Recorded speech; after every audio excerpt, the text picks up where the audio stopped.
In this week's Radio Dork News, according to FCC data, last year over 3,500 LMR business and public safety license applications were submitted and over 3,400 were granted by the FCC, making 2025 the busiest year for business and LMR licenses in the last 9 years.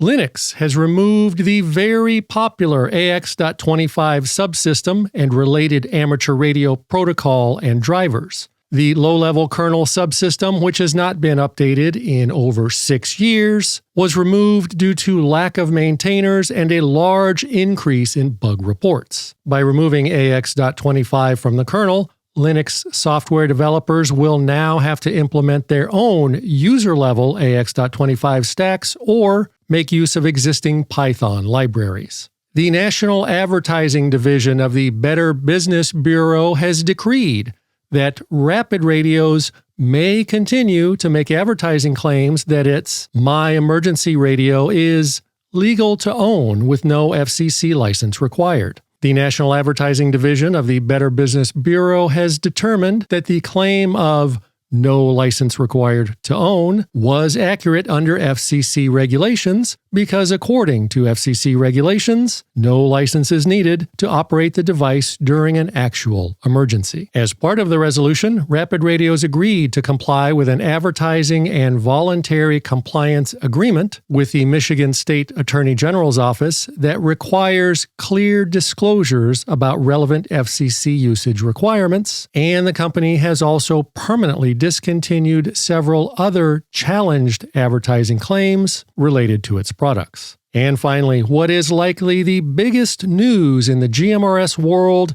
in the last year, Hamvention is finally over.